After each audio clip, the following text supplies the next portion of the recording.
మహబూబాబాద్ జిల్లా కేంద్రంలోని వ్యవసాయ మార్కెట్ను చైనా దేశానికి చెందిన వ్యాపారస్తులు సందర్శించారు. రైతులు తీసుకొచ్చిన తేజ రకం మిర్చి పంటను వారు పరిశీలించారు.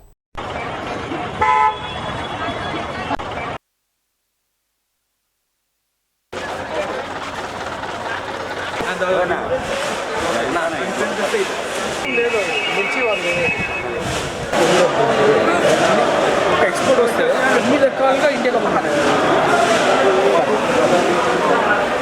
అన్ని రకాలుగా ఇండియాలో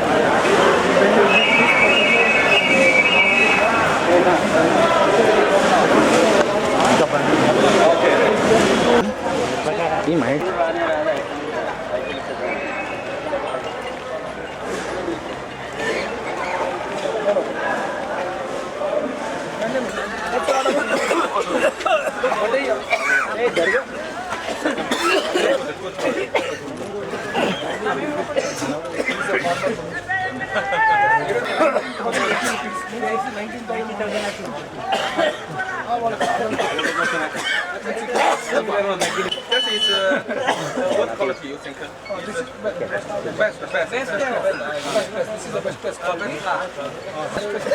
కొంచెం జరగాలి ఇంకా డబ్బానా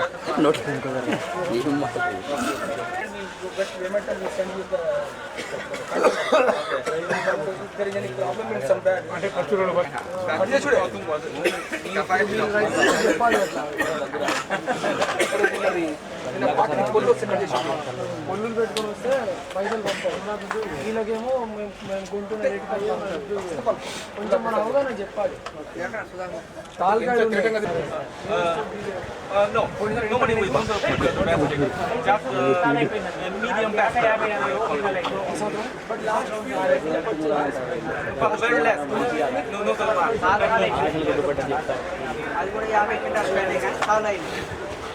Everyone, we come here to visit the Tejia market. We want to see the green area. How about the market, the Tejia chili quality?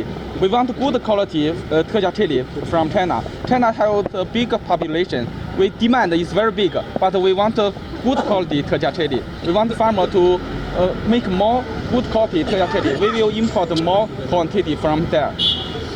Is import a lot of Tejia chili from India. Jack Ma just spoken Chinese language.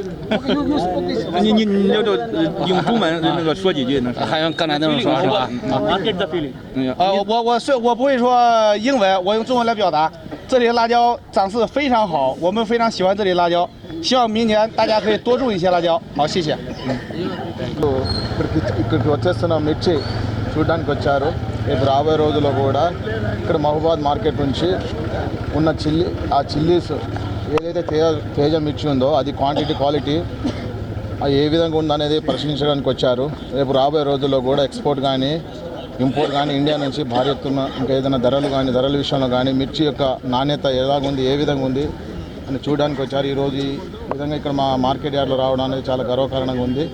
రాబోయే రోజుల్లో కూడా మిర్చి రైతులకు ఒకటే సూచన, fertilisers కానీ pesticides కానీ కొంచెం నాణ్యతగా అంటే ఎక్కువ మోతాదులో కాకుండా తక్కువ మోతాదులో వేస్తే రేపు రాబోయే రోజుల్లో కూడా రేటు మంచి నాణ్యతమైన మిర్చి ఎక్స్పోర్ట్ అయితేనే వాళ్ళు కూడా ధరల విషయంలో కొంచెం పెంచడానికి అవకాశం ఉంటుంది. కాబట్టి ఖచ్చితంగా పెస్టిసైడ్స్ విధి విధానం కొంచెం తగ్గించి మంచి నాణ్యతమైన మిర్చి పండించాలని కోరుకుంటూ ఈరోజు మా మార్కెట్ యార్డ్కి రావడం చాలా సంతోషకరంగా ఉంది. వైస్ చైర్మన్ మదన్ అన్న గారికి, మా సెక్రటరీ సుజన్ బాబు గారికి, సూపర్వైజర్ రమేష్ అన్న గారికి, మిగతా మీడియా మిత్రులందరికీ చాలా ధన్యవాదాలు తెలుపుకుంటూ ముగిస్తున్నాను. వీరు జాక్మా అని చెప్పేసి అండ్ వీరు యామిని అని చెప్పేసి చైనా దేశం నుంచి వచ్చారు. వీరు ఆల్రెడీ గతంలో కూడా మన భారతదేశంలో నుంచి మిర్చి ఇంపోర్ట్ చేసుకుంటున్నారు. కానీ ఈ మధ్యలో రైతు ఇప్పుడు తీసుకొని వచ్చే మిర్చిలో కొద్దిగా పెస్టిసైడ్స్ గిట్ట బాగా ఎక్కువ వస్తున్నాయని చెప్పేసి అక్కడ వాళ్ళకు ప్రాబ్లం వస్తుందని చెప్పి వాళ్ళు సొంతంగా వచ్చి చూసి ఎందుకు ఇట్లా వస్తుంది ఏందని చెప్పి పర్యవేక్షణ చేద్దామని చెప్పేసి మాకు అక్కడ కాల్ మాట్లాడితే రండి మా మార్కెట్కి చూడమని చెప్పేసి మా చైర్మన్ గారికి చెప్పడం వల్ల వారు కూడా పిలిపిద్దాం అని చెప్తే వారికి చెప్పడం వల్ల వారు వచ్చారు. చూసి మార్కెట్ యార్డ్ చూసి బాగానే ఉంది, చిల్లీస్లో క్వాలిటీ బాగానే ఉంది, కానీ కొద్దిగా తేమ అండ్ పెస్టిసైడ్స్ తక్కువ యూజ్ చేయండి, చేస్తే మేము ఇంకా బాగా మిర్చి మాకు తేజ మిర్చి అవసరమే మాకు చైనా లోపల, మేము బాగా ఇంపోర్ట్ కూడా చేసుకుంటాం, కానీ పెస్టిసైడ్స్ యూరియా గిట్ తక్కువ వాడకం చేయండి, చేయటం వలన మాకు అక్కడ ఎక్కువ రేట్ ఇవ్వగలుగుతాం అండ్ క్వాలిటీ కూడా తీసుకోరండి, నాణ్యతమైన డ్రై చిల్లీ ప్లస్ మళ్ళీ దాంట్లో గింజలు కానీ ఆకుపళ్ళు కూడా లేకుండా తీసుకొని వస్తే మేము ఖరీదు ఎక్కువ రేట్ ఇచ్చి కొనగలుగుతాం. అండ్ ఇప్పుడు నెక్స్ట్ కూడా ఇప్పుడు భవిష్యత్తులో కూడా మంచి రేట్ ఇచ్చి కొంటామని చెప్పేసి వారు చెప్తున్నారు. అంటే మహబూబాద్ మార్కెట్ యార్డ్లో ప్రత్యేకించి ఇక్కడ మార్కెట్ యార్డ్ నుంచి బాగా ఖరీదు చేసి ఇక్కడ మహబూబాద్ మార్కెట్కి బాగా సపోర్ట్గా ఉంటామని చెప్పి వారు తెలియజేస్తున్నారు. ఎన్ని టన్నులు పోతుంది ఇయర్లీ ఎన్ని టన్నులు పోతుంది చైనాకి? మహబూబాద్ నుంచి ఆల్రెడీ దాదాపు మహబూబాద్ నుంచి దాదాపు ఒక 10 నుంచి 15,000 టన్నుల మిర్చి ఇక్కడ పోతుంది. ఇక్కడ ఎస్ 15 నుంచి 20,000 టన్నులు పోతుంది మహబూబాద్. ఓన్లీ తేజ, చైనా దేశం వరకు ఓన్లీ తేజానే వాడకం. అది చైనా తిండికి, కారానికి, మొత్తం కారానికి, ఫుడ్కే యూజ్ అవుతుంది అక్కడ. ఇంకా దేనికి మాత్రం ఏమాత్రం కాదు వాళ్ళకి యూజ్ చేసేది. చైనాలో మిర్చి పడుతుంది. మనకన్నా ఎక్కువ తేజ ఘాటున్న మిర్చి కూడా పడుతుంది, అండ్ మనకన్నా తక్కువ ఘాటున్న మిర్చి కూడా పడుతుంది. కాకపోతే మనది తేజ మిర్చి ప్రత్యేకించి బాగుంటుందని చెప్పేసి ఇన్ని సంవత్సరాలు కొంటున్నారు. ఈ మధ్యలో ఇప్పుడు ఏంటంటే గతంలో కొన్న మిర్చి రిజెక్ట్ అయినాయి కాబట్టి ఈ సంవత్సరం వాళ్ళు ఇప్పుడు కొనడానికి కొంచెం సుముఖంగా లేరు. అప్పుడు వాళ్ళని రమ్మని చెప్తే వాళ్ళు చూడడానికి వచ్చారు. ఇక్కడ టెస్టింగ్ చేసి మళ్ళీ ఖరీదు చేయడానికి చేస్తామని చెప్పి అంటున్నారు. ఇప్పుడు టెస్ట్ పంపిస్తారు. పంపడం వల్ల ఎంత దానికి మనం మందులు కొట్టాము అవన్నీ చూసుకున్న తర్వాత ఎక్స్పోర్ట్ అవుతుంది. అక్కడ ఏదైనా ఎక్కువ కొడతాం అనుకో అక్కడి రిటర్న్ అవుతాయి. పోయిన సంవత్సరం దాదాపు ఒక 100 కంటైనర్లు అక్కడి రిటర్న్కి వచ్చినాయి ఇండియాకి. ఒక్కసారి అక్కడికి పోయి రిటర్న్ చేంజ్ చెప్పంటే దాదాపు 3 నుంచి 4 లక్షల రూపాయలు ఒక లారీకి నష్టం అవుతుంది.